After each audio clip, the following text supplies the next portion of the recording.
Meghan just dropped. I don't know how to do this. You're looking at that. I don't know how to. I'm doing this video because I have to, but I couldn't stop laughing doing this. But okay, I have to say this. I have to do this. Meghan dropped a new as ever promo video on Monday afternoon, and the entire internet had the same reaction inside 9 minutes. The video is sold to the audience as a marmalade campaign or whatever she is selling. It's not marmalade, it's jam, right? Okay. But the audience, everyone, saw something else. The internet by Monday evening had landed on a single comparison the brand team did not approve in the kitchen meeting. A Saturday midnight Cinemax movie from the 1990s. I saw quite a few of those. A soft focus feel about jam, and I question the comments section has been turning over for 48 hours straight. In so many words, what is next on the As Ever website? The OnlyFans page? So yeah, today we are covering the As Ever marmalade porno promo. The audience is comparing to a late night cable movie. The Doria Mother's Day silence the British press has been working overtime on. The Disneyland carousel that retrofitted a Mickey Mouse hand kiss into a Mother's Day tribute. The Santabelli, the defamation case that just went formally live on the High Court Register. The Norfolk Magistrates Court trial date now locked in for the masked man chase from last week. And the briefing campaign Charles' office has now answered with a single line about who is and is not allowed to set the agenda for any future sausage conversation. Welcome back, my Royal Rogues. My name is Jesus Enrique Rosas. I'm the Royal Rogue. Let's get down to it, shall we? Let me start with the video, because the staging, this is something else. The post landed on Monday afternoon across 3 accounts: Meghan's own Instagram, the As Ever official channel, and the asever.com homepage. Dialogue-free, smooth, ambient, instrumental. A series of cinematic vignettes built to sell 2 new fruit spread products, an orange marmalade and a raspberry preserve. So far, so brand catalog, and then the actual shot list landed and the comments section took it from there. Yeah, shot 1, Meghan, barefoot, sitting cross-legged on the kitchen countertop, reading it up. But do something. I don't know what she's doing. Shot 2, Meghan in a floor-length ivory halter-neck gown with an open bag, identified by the fashion press inside 90 minutes as her own Stella McCartney's second wedding dress, worn barefoot, oversized cream blazer over the top, whatever. Glass of brewed champagne in hand.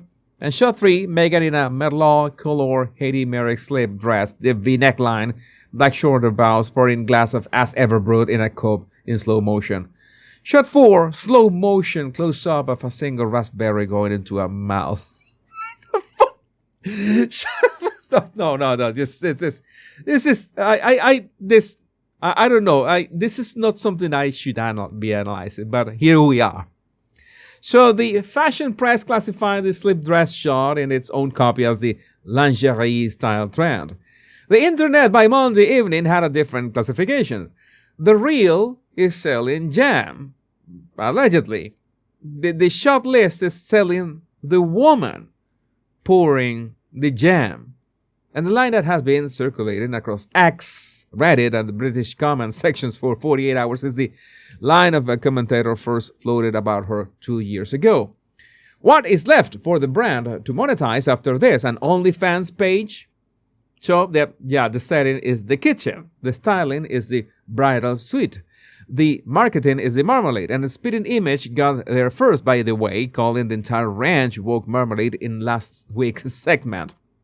The As Ever brand is the same brand that Netflix divested from in March, leaving roughly $10 million of unsold tea boxes and baking mixes in the inventory column. The same brand whose chief jam supplier got dragged through a Tom Bauer NDA scandal in the spring. Yeah, that's Pick Meghan. The relaunch of the audience is now staring at is a rebrand of the rebrand. I have lost count of Meghan's reinventions. I remember that video of Taz. Big shout out to Taz, by the way. And the reach for the bridal gown lighting on a marmalade jar is the most honest admission the brand team has ever published. When the candle stops moving, you hand the camera operator the slipped dress. And speaking of staging, let me tell you about the post that did not land on Sunday morning. Mother's Day landed in California on May the 10th. There was no Instagram post for Doria Ragland on Meghan's grid. There was no Instagram post for Doria Ragland on the As Ever account. There was no statement. There was no carousel. What did land on the As Ever shelf at sunrise was a fresh pair of $64 signature candles named after Archie and Lily's birthday cropped onto the e-commerce store on the morning the rest of the Western world dedicates to thanking its mothers. The mother who spent 18 years raising the founder of As Ever, or that's what we have been told, did not get a sentence on the founder's grid. The founder's two children got a wax cylinder apiece on the founder's checkout page. That is nice. The Royal Observer ran the headline by Sunday afternoon. Silence speaks volumes. And the British lifestyle press has been picking up a separate thread all weekend. Multiple American outlets working through the She Knows wire are now reporting that Doria has moved out of Montecito Manor altogether. She's not there. And the framing the sources are giving the lifestyle press is, in effect, very different ideas about parenting between mother and daughter. I can only guess Doria's parenting style. Not going to elaborate on that. I know that my attorneys have me on a speed dial. So what are you talking about?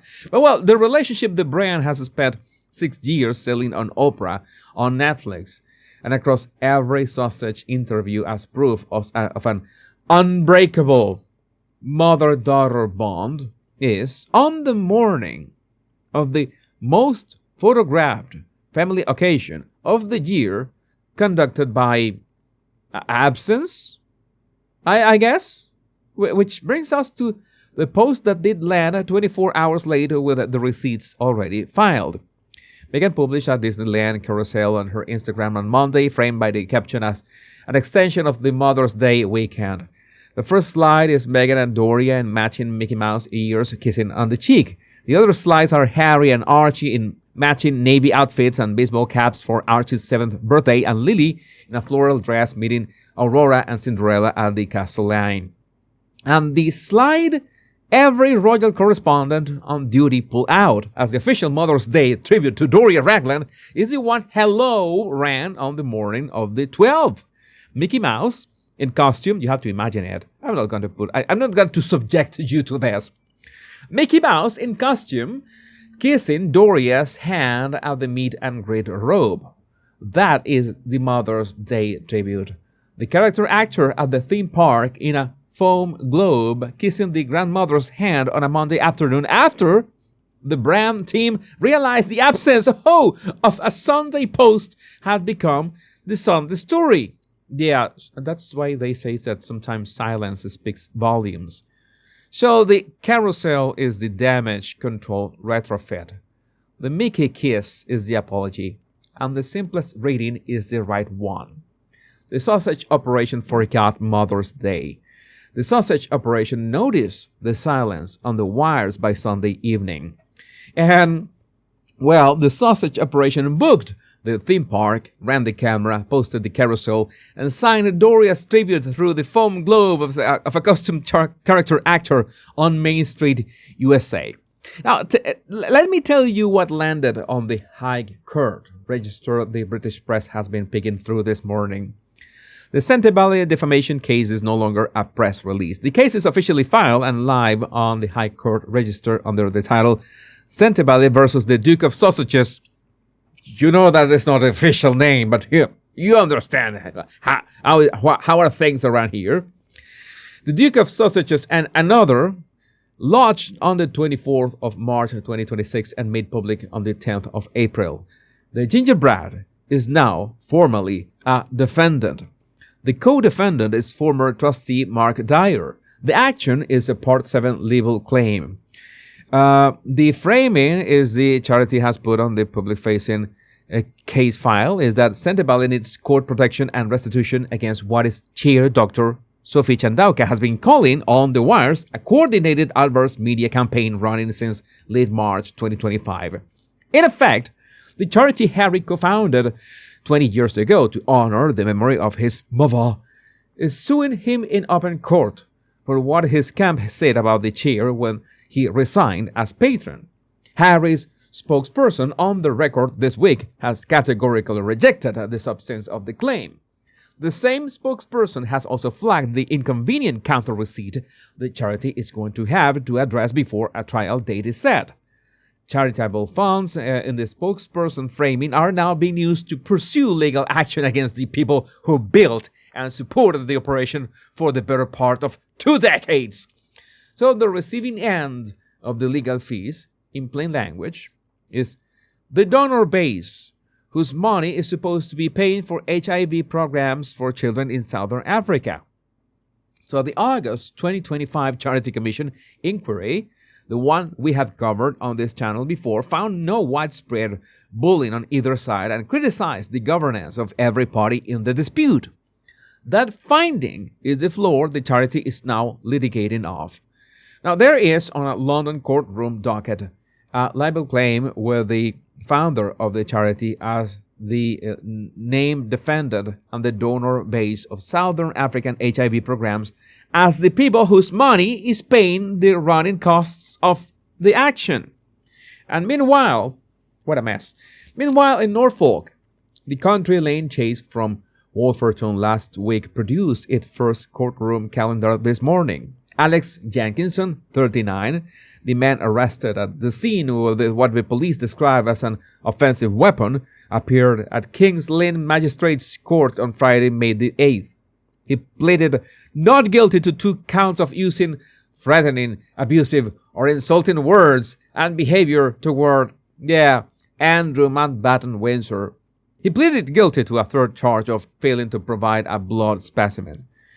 He appeared remotely on the morning with his arm in a sling and was bailed on conditions including remaining outside the county of Norfolk and a 500-meter exclusion zone around Sandringham, Buckingham Palace, Balmoral, Windsor, and Highgrove. Although, to be fair, staying away from Andrew Mountbatten Windsor shouldn't be that difficult, by the way. Again, the trial date has now been locked in, the 29th of July 2026.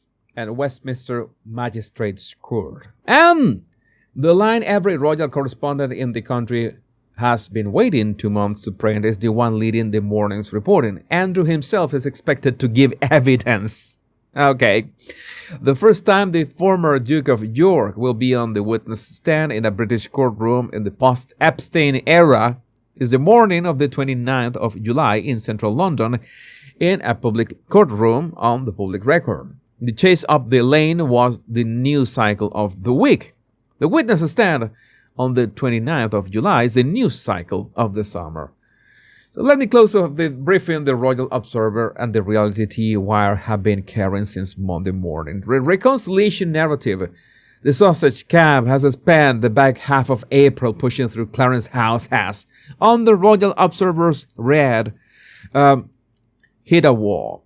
The wall, in the briefing's specifics, was Charles' state visit to the United States and the Trump welcome on the South Lawn, the one in which the President of the United States looked at the camera and asked the king to give his regards to the wife without naming her, and then declined on the public record to seat Harry on any guest list for the trip. And the receiving end of that signal on Monday morning was a household that has now been told through Theo Rycroft's office in plain language that Charles wants any future conversation conducted father to son and not father to daughter-in-law. Ooh, that hurts. In so many words, no orders from methane on the agenda, please. The sausage Anne is reportedly now pushing for a private Balmoral meeting this summer using the new Portugal villa as a European base for an extended August stay. That request lives on the same desk as the part-time working royal pitch the British press has been carrying for a fortnight. The desk is the king's. The desk is, not answering. And the parallel pitch the Mirror US has been carrying about a Suits reunion movie in advanced talks with Universal Pictures has produced its first formal denial. E-News flatly reporting on Monday that Meghan is not returning for the Suits movie. One desk in California currently hoping the British press carries the reunion line long enough for the Universal accountants to pick the phone back up. You know how this works. But again, let me know what you think about this in the comments. My name is Jesus Enrique Rosas. I'm the Royal Rogue. Much love and bliss.